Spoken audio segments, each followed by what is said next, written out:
Say condolences, even though nobody died, to the people who have lost their words, and also all the people who are in this market.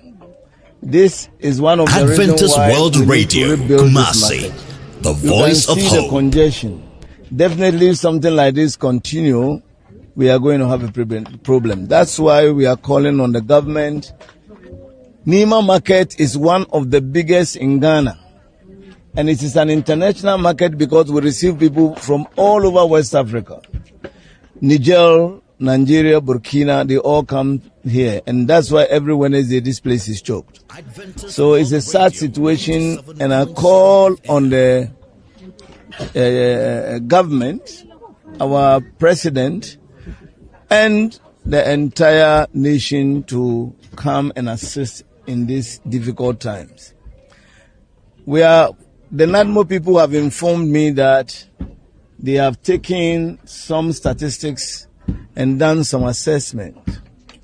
And some few people who have been affected, they have given me their list.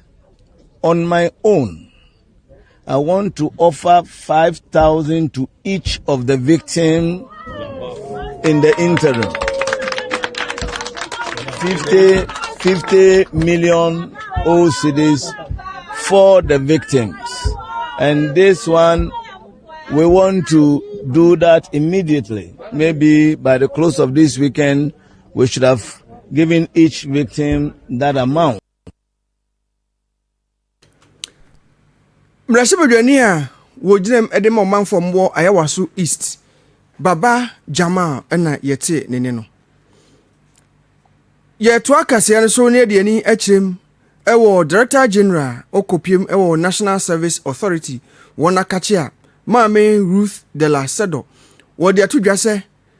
galamsey fo wonom emfidi ahodo bia wonde pompi nsuo se na be yom benya nsuo de ahohoro wo musika ni na wo sensuo no aban ene nemos ekogi asisia no yemfa ejantum enhye nsai kwa emma enkonkofa hawo ensamre omanfo wabra yemfuo ene yemfunu ahodo yebetimi di sa adekro ya ade atwi nsuo ababegu no bai so na timi aboa ama enuane etimi asodoso ma mi kiremu se ene wode kwoto aban animu a ene wo kyese wo hwe eye feed Ghana program ekoso se betimi abomodin ne anya enuane bebre ade aboa no ma mi kiremu se yebetimi di sa pumping machine etimi aboa atwi nsuo se ne betimi aboa ene asase yantam eka no be se empem aduasa 30,000 acres ya ono wodi beye aburo afei ene entosin so we betimi aboa ne nkase ya twen ama nso to ansa ne etimi ede esa enuaba yi anase nobai aba ye no ana ma mechemu se we ebetimi aboa ama awrokacha dwumadi nso etimi akoso pa ye nkotie ma me Ruth de la said ono so nsimo de tudwa enibi. The Cybercrime Unit of the Criminal Investigations Department headquarters has arrested Joshua Kojo Anani-Boati, age 36, an entrepreneur and resident of East Legon, Accra, in connection with the case involving the non-consensual sharing of intimate images. The arrest was made on 6 May 2026, following a joint intelligence-led operation by the Cybercrime Unit and the Bureau of National Revenue. And also 10,000 acres for tomato production. And so we all know that with these crops, water is very important. And looking at the distance between where the land is and then where the water body also is, it was imperative that we get as many as possible to support us in irrigation or for irrigation purposes. And so when the idea duly and well brought up by my able Deputy Director General in charge of operations, Colonel Moses Pengu, that why don't we get in touch with NIMOS, because NIMOS has quite a number of these seized equipment. I thought that it was a good idea, and we wrote to you, and lo and behold, I think that it's just about 2 weeks and you got back to us. We actually requested for 50 and NIMOS together with the ministry decided to give us 100. I think that they deserve a round of applause. And it's definitely a commitment to ensuring that we see to sustainable, agriculture and promote the Feed Ghana agenda.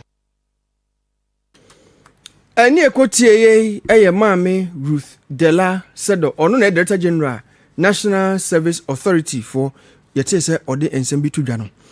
Na ye de ani chem ewo aposifo akache. Maame police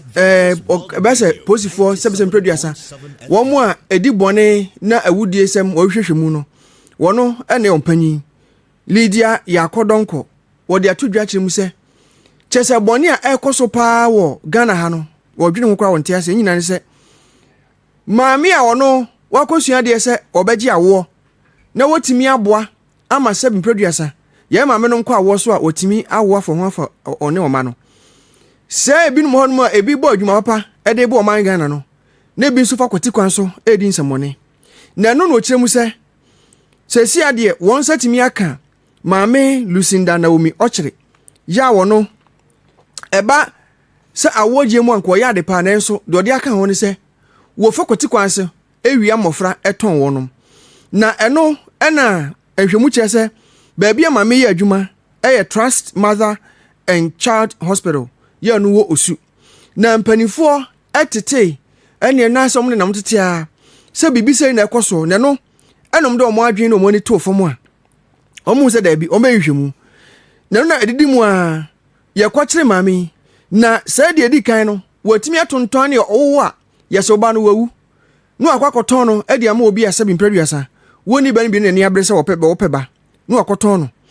na no ena posifo nhwemu a ekiremu se maami wono enyo no nkwa woni obi efra no Janet Labi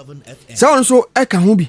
na ono eno oyi asutre chese ene enkoda no ebi wa ha o na odi animu no akoton akoda ba ko onye mfinhia nso ye koton no chese awe ho pa 20,000 Ghana cedis ene ode ne giye na ese 200 million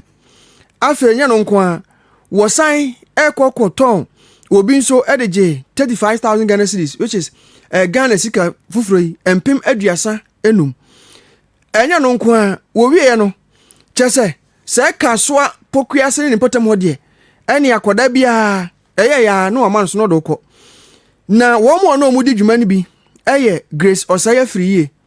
sanso ena Regina Jewa Janet Labi Mary Doche Yvonne Chumesi ena Sekina Uma safoi ena maami no omo edi dwuma chese awe ho pa na no obi edi nka koyi kasoa Domestic Violence and Victim Support Unit dofsufo asutre se maami bi dwuma wodi wa ha no enya de se efata enu nti edidi mu a motim kochine se ababa ba ko a ye frɛ no Kadija Karim chese yede no kwakoton no a eno mo se yo ene ebesene mi enkoi na eno ena maami a oba posifo nyina akache ono hwɛ awudisemu edi nsɛm kakra etudwa yenkotie eye nene no ebi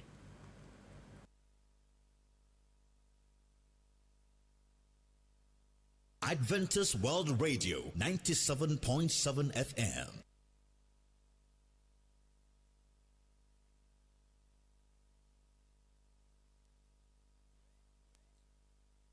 Investigations PNI. Investigations revealed that the suspect operated the Telegram platform known as VIPC Fetish 2025. Metwa kase no so won krampumpuni mantamu aposifo akwakwakira abrantie bia wono onde oye businessman pa na say business na oye dwuma na oye no enya no nko a wo san ene sebisebi producer emma ekoda ene na wode camera si won so na otwetwetwa mfoni ni eho sini ahodo a owie ya pe abafo ntitafidie so na wasane de aguso ene efiri bonto wo apene kone kohwe bi eba sa na nso onye sika gu no botom na no ana CID awhwemu sichemu se opani efre no Joshua Kojo Anane Boaten ya onye mfinhia aduasa ensia no udo ni chemo islegon a eho ana opani wobutuo na enumu ana mpanifo ehwemu a ekohu se sabin producer ye wodro bi a wodigu eye ensemu ene dokodoko mu de ma ona ono mo a na phone ni so phone so sana se wuntimi nya ho hwe ene ne ono wada wono da wie pe na afei wayi wodi camera si so se wo hwehwe nyina de akwakoto abehu video so eno na posifo ene cyber crime unit eka bo mu a yakwakoche abrantie ya chese mika sei yeda ko gina emra no yenkonkotie maame ya eba aposifo awudifo ehwemu a woda wona no ensem a wode tu edwa no ebi residents of East Legon, Accra, in connection with the case involving the non-consensual sharing of intimate images. The arrest was made on 6 May 2026 following a joint intelligence-led operation by the Cybercrime Unit and the Bureau of National Investigations (BNI). Investigations revealed that the suspect operated the Telegram platform known as VIP Sleep Fetish 2025, where he dragged unsuspecting female victims using alprazolam, a sedative commonly known as Xanax, sexually abused them, recorded the acts, and shared the videos and images on that platform. The suspect is alleged to have frequented nightclubs in 2025, where he seduced, sedated, and sexually assaulted female victims before recording and disseminating their intimate images without their consent. A search conducted at the time of arrest led to the retrieval of the following exhibits: 2 iPhones, specifically an iPhone 17 and an iPhone 13 Pro Max, 1 feature phone, 1 memory card, 1 Seagate external hard drive, 1 MacBook laptop, 1 iSafe device, and empty sachets of alprazolam and midazolam pills. The Ghana Police Service retrieved electronic devices have been retained for digital forensic examination, and all the empty drug sachets have been prepared for submission to the Food and Drug Authority for verification and classification. The suspect has since been put before the court, and investigations remain ongoing. The Ghana Police Service reiterates its firm commitment to combating online sexual exploitation and abuse in all its forms, and urges the public to report suspected cases of exploitation or abuse to the nearest police station or through approved reporting channels. Eni ayekotie eye Mame Lydia Yako eba aposifo yehwe awudisemu ni abonfosemu a wono eni pani a oda wonano me firin krampupun mantem nam de mani achim akoto akase ne so ewo wanchi ye no ewo bono mantem aposifo wo muguso a ebo adwuma pa na wo madwuma bo mu no ena wodo achim ewo eye wanchi district court hono a yede abrante baako yese wonko enko twere aban kukum ne mfa nsie kakra na afen so enhwemu enko so enadi ni nyina nse opani eba krono bopa ewo wenchi ni potamode a ene uyi ni firimu a enye yekura se atayi chen no a na o chen se wono wo bagi din ewo Ghana hapa na no na mposifo kyeremu se wabra yekochi papai na ohwe wakwakwaji wo bisika ya sika no sombo Ghana sika free 200,000 Ghana cedis ewo eye obi a ono ye adwuma mu na hwemu kyeremu se opanyi efre no Yakubu Abu Ibrahim Ahmed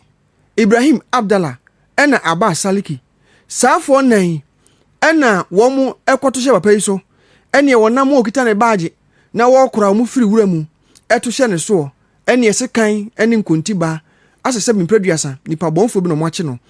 edigu papa yi so a afeni sika 200,000 Ghana cedis ene otidon wo moje ede koye na no ena posifo hwemu a etumi ekoche safo ya yedomo akopiem wo eye court na opania wono mikasai yetim kogim sika no edi ade frɛ no eye Michael Kelly Kemeva wonya mfinhia no aduanan enum a sese mikasai de aposifo guso a wo mo yehwehwemu na fa ho ne wo mo aka ho bia no obetimi edomo aba na se de mra esefata no emra nso ene won edin sane esitie medaso dire mo obono mantem ho no mo a yedi ani ekrem ewo amasu ya no ewo doma mfimfin mansin mu wo hene ya wo honom na natwene bu akodua wono na akopiem wo ye ankobia adumasa hene wo de atwedwa eka kire asukufo a omusuare nyina se monhwɛ na mo ani enko mo adesua so ena nkwara bi ho no ma okɔ suku a ena mataade atete ena no mini ataram de bɛkɔ suku wo se saa nema no sɛ mpeduasa enya ade a no ebetimi asi kwan ɛsɛ suku a akɔ no untimi nkɔ ɔsɛ wadwe nyinaa esi adesua a okɔ akɔsua so afen nso kan na hunu sɛ saa enema na wode ka wasɛm no daachi bi wutimi sua de na akɔ animu a ne nyina no ɛbɛyɛ abakɔsɛm a wonyina so ɛmfa nkasa bio afen nso ode futuo ɛde ma ɛmaba wɔtitiriw sɛ wɔnyere wɔn ho na wɔnsua de paa ɛsan sɛ adesua hɔ yi sɛnea kan sɛ ɛyɛ key to success ɛneɛ sɛ wopɛ sɛ wotumi di nkonim a ɛyɛ nkonimdie ɛsafoa wɔde to dwa ɛka kyerɛ sukufoɔ nyinaa titiriw ne awofoɔ sɛ wɔma wɔn mma adesua ɛhia wɔn paa sɛnea ɛbɛtumi aboa na mmɔfra yi ɛtumi anyini abɛyɛ nipa papa daakye yɛnkɔtie nana ne nsɛm a ɔde to dwa no ebi ade a meka kyerɛ asukuufoɔ aboɔ ha nyinaa ne sɛ ɛnyɛ sɛ wo ho wɔkɔ school na watare ate anaa wo mpaboa ate a ɛne ne botaeɛ no na mmomfa bibi esi w'ani so sɛ wo so wobɛtumi aduru sɛ atikyafoɔ yi na woaduru sɛ deɛ madamfoɔ yi so soso aduru na deɛ meka kyerɛ madam ɔne n'aboafoɔ nyinaa ne sɛ nne wei a yɛayɛ yi ɛyɛ dɔma hospital foɔ mpanyimfoɔ bɛma no nso kurom ha nko a bɛnyɛ ɛnkɔ nkuro akɛseɛ ɛne nkuraa ne nyinaa so na yɛhu dɔmaa so mfasoɔ na yɛhu school so mfasoɔ na yɛhu sɛ woyɛ adwuma pa a wo so nnepa ɛwɔ hɔ mede nyame nhyira ɛma ɔmo sɛ nyame nana ɛkasa wie ya pɛ ɛna ɔsan egyina nana hema a wɔno ɛwɔ amasuo no nana ya akɔkɔ sakyiwa ɔtɔ so mmienu anamu ɛkasaeɛ na wɔbɔ wɔn mu abaso paa titiriw ɛne maame a wɔda Hill Enterprise ɛyɛ foundation ano ɔsan ɛyɛ nurse nipa a kyerɛ sɛ waben paa Miss Fatima Salifu wɔbɔ n'abaso kaa sɛ asukufoɔ nyinaa ɛnhwɛ deɛ maame ayɛ so na wɔmfa nsua deɛ yɛnkɔtie no so ɛsɛ wɔde to dwa no ebi ya maame nurse fuoi ya papa no nurse fuoi abɛyɛ no ayɛ na hohoahoa papaapa efisɛ yɛ na sɛ ama so hema deɛ sɛ wɔka school sɛnde a woyi ne firim a ɔnyɛ yie oyɛ obi a wakɔ school akɔ akyiri papaapa ɛni nti ɔte school ase na ɛnyɛ me nwanwa sɛ yɛnnuaba abayɛ kuma na saa biri abɛduru dɔma na dɔmafoɔ ne nnwuma pa na adwuma pa a ɔyɛ nti no yɛabɔ n'aba so mmerɛ bebree ɛwɔ saa biri afe baako pem nana twenebo a kodua wɔno kasa wie pɛ ɛna maame a wɔno ɛkɔfa bae ɛde ma Hill End Foundation wɔno nso so ɛna wɔyɛ nkunimdifoɔ ɔyɛ best nurse educator 2026 abasobɔdeɛ no wɔn na ne nsa kan yɛ Miss Fatima Salifu wɔn nso ɛde nsɛm to dwa ɛkasa kyerɛ asukuufoɔ sɛ sɛbisɛbi mpreduasa sɛ wobuhu nsa a ɛno nya akwansideɛ na yɛ obiara nka hu sɛ ɛnyɛ fɛreɛ nso ɛsiane sɛ ɛyɛ ade a nyankopɔn ɛbɔ de ka ɛma ho ɛni sɛ wobuhu nsa nkyerɛ sɛ ɛtena fie na menkɔ sukuu yɛnkɔtie ɔno nso ne nsɛm no nkwanhyɛ sɛ ɔde ma asukuufoɔ no ebi. To the girls here today, I want you to know that menstruation is natural and should never stop you from going to school or chasing your dreams. Be confident in yourself, protect your dignity, value your bodies, and never allow anyone to make you feel less important because you are female. You are powerful, intelligent, and capable of greatness. It's me pacho emana mo wa ha na mesrɛ mo ubun sa e pacho di cleanliness ya cleanliness e wa sa so ubun sa em ferry ubun sa en ka say and what say kofi mu say me bun sa me ferry o da bi obai bia wo say ubun sa so a en ma wo di mu say boyo oba enti emema no so me hye wo say emma ne ye bu yen sa na mo so ma ye den ma boa yen. Miss Fatima Salifu ɛna yɛte nene no. Mesane na maba asante mantem asai. Colonel Dominic Bua wɔno ɛna director of operations ɛde ma Nemos.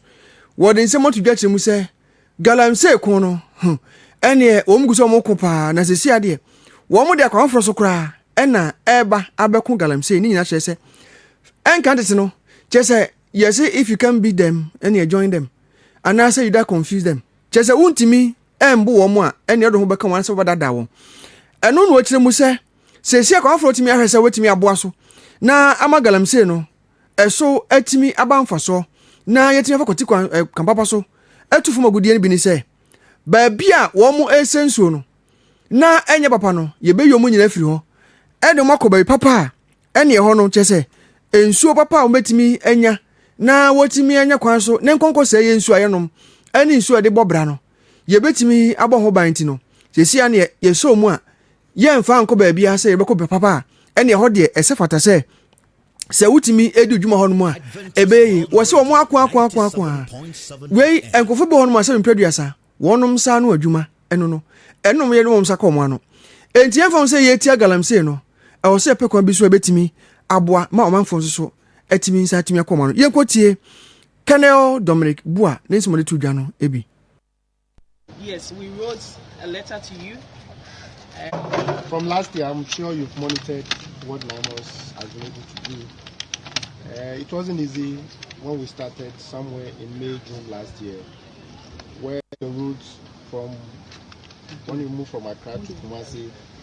it was very nasty. When you move along the route, there was rampant galamsey. We tried to control that.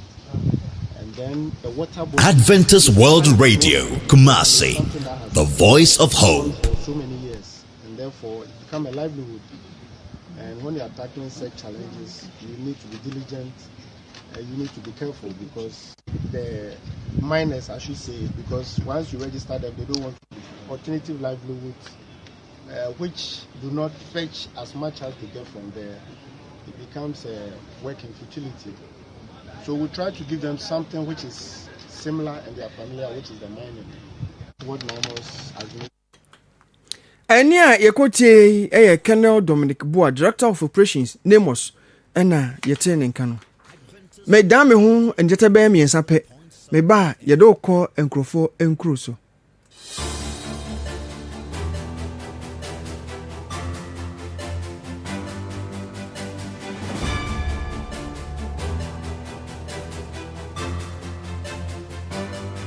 Adventist World Radio, Kumasi, the voice of hope. Yɛnkɔ nkurɔfoɔ nkuro so na yɛnkɔfa deɛ ɔhɔnom so mfamra. Na yɛde ani kyerɛm ɛwɔ South Africa ɛneɛ ɛnkyɛ biara bɛyɛ na ɔtwe mmienu ntam de bɛyɛ ne xenophobic attack egu so a ne mu nkɔmukuro mu nkɔbɔ mo bra ne ade yɛkɔ so a. Na ɛno ɛna South Africa wɔnom soafo a wɔhwɛ wɔn fisɛm soɔ Leon Scriba ɛde ato dwa kyerɛm sɛ aban no etimi abɔmɔden ayɛ mmara mu ɔdene paa ɛsɛ nipa bi hɔnom a wɔnom firi wɔn kuro so abɛpim wɔ South Africa ɛnkrata wɔn bie na deɛ nti ɔhɔ nyan sɛ wɔbɔ ho adwa ɛsan sɛbɛsɛ mpɛduasa asomdwe ntɔkɔ a ɛni wɔn kuro mu ɛno ɛna ɔpanyi kyerɛ mu sɛ wɔn mu ntia sɛ ɔbɛba wɔn kuro mu abɛbɔ bra ne sɛ ɔbɛbɔ ho adwa na emom ɛwɔ sɛ wɔn nkrata na wotumi tena hɔ na nso so afi bia nkurɔfoɔ ba nso wɔn nkrata ne wu a na wɔn akɔ ɛyɛ kɔɔto na kɔɔto timi aboa wɔn ama wɔn nkrata foforɔ ɛno ɔkyerɛ mu sɛ saa afuo yi a wɔn hɔnom no saa nkrata na wɔn nsa ka so betumi atena hɔ no deɛ di kan wɔn mu ni nkrata nkasankasa sɛ wɔn bɛtena hɔ sɛ wɔn yɛ ɛyɛ baabi a wɔn bɔ wɔn kɔ adu ɛno nti no sɛ wɔbɛtumi akɔ na akɔ pɛ ɛkwan tumi asa atena hɔ bi odi a ɛwɔ sɛ wɔyɛ obi a wɔn mmara anasɛ mmara ma ho kwan sɛ wɔtumi tena kuro no mu anyɛ saa deɛ a wɔn mpene wɔkyerɛ mu sɛ ɛne Burundifoɔ afimpinu ɛne edunumu kyese wo mo begu kromo nom enya de ketewa koraa na wo mo a wo mo ado ho bebo adwa na wo do ho si South Africa no wo dodo wo hwehwɛ mu paa de timi kan mo no ɛyɛ ɔha aduosia enso ɛyɛ mpem ɔha aduosia enso 167,000 refugees ɛne asylumfo a wɔnom hɔ no asesi amekasa yi sɛdeɛ UN fo ɛde akyere no ɛna South Africa fo sɛ onkuro eyonkuro enti sɛ wonni nkrata hwɛ na ɛbrɛ so sɛ pie kɔ ukuro mu a wanka sɛ ɛne court no ɛmo a netimi ɛtena hɔ sɛ mmra aba ɛtimi eyisa de edi firi hɔ mekɔ kotwa kase ne ti ɛwɔ ɛyɛ Israel for wɔnom ɛne Southern Lebanon for kyese ntɔkɔ no de nya de mu gyan ne agya kyena wɔn ntɔkɔ no akɔyɛ sɛ bɔɔla so gya ɛne wohwɛ sɛ nie ni na o se adumu na mu na tie mu a hye be hye wonya ketwa o ha na se asaso make sa de be chi wo makọ toto paye e de agu Lebanon fo so manipa mako be se dumiensa na wonom agu a hye se make sa wo a omoye pandemics wo mo hwe eye atunche maboafo hwehwe ayarefo no wo mo so mienu na kan wo mo awu ni nyina ekire mu se Israel fo se wo mo ne Lebanon fo atena so mbanu masumdue bo na enso ene mo se Lebanon fo ye no enyare so mo ye ase wo mo tia ene mo so mo nsa kratom no msa hye ase no eno enti no mu gusu a wo mo tototo pa edigu won so kire se enye se bia wo mo ye bibia keke na emom wo mo de wo mo ani a kire bia ya hodo bia eho eno mu hu se 7 pa bonfo yi wonom hyehye a wo mu di bone eno nti eno mo koto tutuo edigu won mu a kire se amanipa ene ayarsafo bebre hon mu a hwefo bebre hon mu a wo msoso atimi afrimu a akwakoye ehawpa ekoso ewo eye Lebanon fo ni Israel fo ntem no msoso wo mugusu ane omoto no mso atoma ne wo a ene so ene nia ekoso ewo Israel ene Lebanon fo wo mu entokwa no emu wie ha na brema nkwan na kasea mensa kan no fi ha nyina no de nyina ebesi wa de obo kasena no no sasa mu de man bekenkan de ma wo eye ni ansa mensa me ameje bre bekenkan kasea de ma wo di abo ameje so ene aduana ba nana yaw berima preko me mamuniti a enyado